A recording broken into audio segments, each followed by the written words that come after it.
Hello friends, പുതിയൊരു വീഡിയോയിലേക്ക് എല്ലാവർക്കും ബാഴ്സലോണയുമായി ബന്ധപ്പെട്ടുള്ള ന്യൂസുമായിട്ടാണ് വന്നിട്ടുള്ളത്. ബാഴ്സലോണ ഇന്റർനാഷണൽ ബ്രേക്ക് കഴിഞ്ഞാൽ പിന്നീട് ബാഴ്സലോണ സുപ്രധാനമായ മത്സരങ്ങളിലേക്ക് കടക്കുകയാണ്.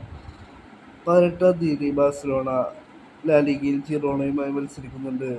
പിന്നീട് 26-ാം തീയതിയാണ് ആരാധകർ കാത്തിരിക്കുന്ന മത്സരം.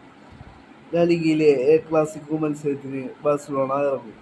ബാഴ്സലോണയുടെ ഒരുപാട് താരങ്ങൾ നിലവിൽ പരിക്ക് മൂലം കളിക്കളത്തിൽ നിന്നും പുറത്താണ്. ഇപ്പോൾ ഇതാ ബാഴ്സലോണയുടെ മറ്റൊരു സൂപ്പർ താരത്തിന് പരിക്ക് പറ്റിയതായിട്ടാണ് ഇപ്പോൾ ഒഫീഷ്യൽ സ്റ്റേറ്റ്മെന്റ് പുറത്തു വന്നിട്ടുള്ളത്. ബാഴ്സയുടെ സൂപ്പർ താരമായ ലെവൻഡോസ്കിക്ക് പരിക്കാണ് എന്നുള്ള കാര്യം ഇപ്പോൾ ബാഴ്സലോണ ഒഫീഷ്യൽ സ്റ്റേറ്റ്മെന്റ് പുറത്തുവിട്ടിരിക്കുന്നു. മസ്കുലർ ടീയറാണ് അദ്ദേഹത്തിന് സംഭവിച്ചിട്ടുള്ളത്.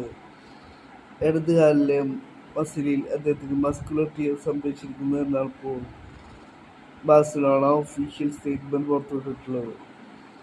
എത്ര കാലം കളിക്കളത്തിൽ നിന്നും പുറത്തിരിക്കുമെന്നുള്ള കാര്യത്തിൽ ബാഴ്സലോണയുടെ ഭാഗത്തുനിന്നും ഇതുവരെ ഒഫീഷ്യൽ സ്റ്റേറ്റ്മെന്റ് പുറത്തു വന്നിട്ടില്ല. കാറ്റലൻ മാധ്യമങ്ങൾ റിപ്പോർട്ട് പുറത്തുവിടുന്നു.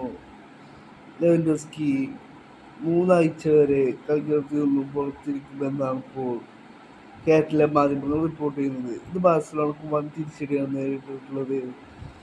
ലാലിഗയിലെ എ ക്ലാസിക്കോ മത്സരം വരെ അദ്ദേഹത്തിന് മിസ്സാവാനാണ് സാധ്യത.